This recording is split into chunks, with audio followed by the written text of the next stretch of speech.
Tengeneza na Mungu leo, mtu wa Mungu. Soma ile kitabu cha Injili ya Marko. Marko sura ya 9 mstari wa 43. Anazungumzia Marko ile sura ya 9.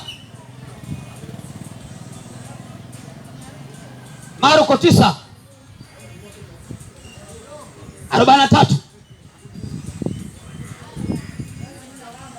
Marko 9:43. Marko 9:43 anasema, na mkono wako ukikukosesha ukate.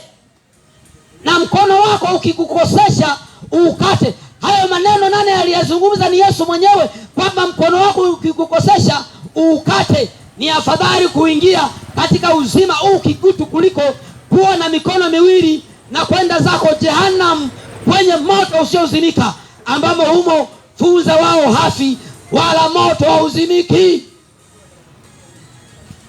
Funza wa jehanamu hawafi wala moto hauzimiki. Mkono wako ukikukosesha ni afadhali ukate. Manake Yesu alizungumza ya kwamba inawezekana wewe mwili wako ni wa maana sana, uwezi ukachukua ukiwa na akili taslimu na timamu ukakata mkono wako ukiwa na akili sawa sawa. Lazima labda toke tu shida ya ajali ndio unaweza ukapata shida ya mkono kuondolewa. Na Yesu bado akazungumza akasema ya kwamba na mguu wako ukikukosesha ukate.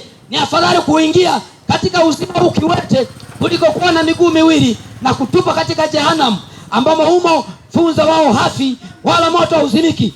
Na jicho lako likikukosesha, ling'oe ulitupe. Ni afadhali kuingia katika ufalme wa Mungu uchongo kuliko kuwa na macho mawili na kutupa katika jehanamu. Anataka kuzungumza, hakuzungumzia ya kwamba watu wanapoona macho yanawakosesha, yanawatendesha dhambi eti wakate wang'oe macho yao. Alimaanisha ule ukari wa jehanamu ijayo, kwamba ni ukari usiofaa.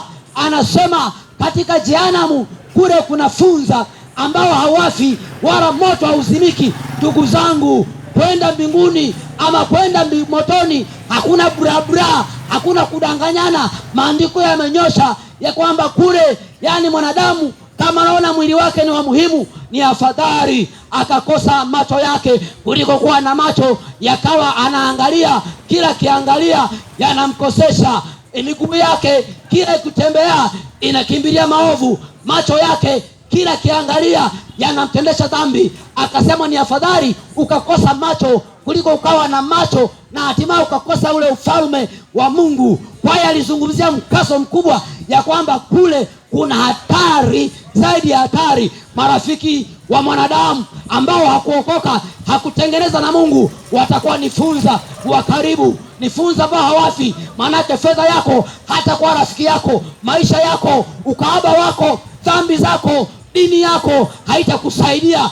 Leo wa kukusaidia ni Yesu Kristo. Mwamini Yesu leo. Ndio maana Yesu anasema, tazama nasimama mlangoni na gonga hodi. Mtu akisikia sauti nami nitachukua nafasi katika moyo wa mtu huyo, nitaingia ndani yake na kufanya makao kwake. Leo mtu wa Mungu, ikimbie jehanamu ijayo. Mwamini Yesu Kristo, mwamini Yesu, mkubali Yesu afanyike Bwana na Mwokozi wa maisha yako.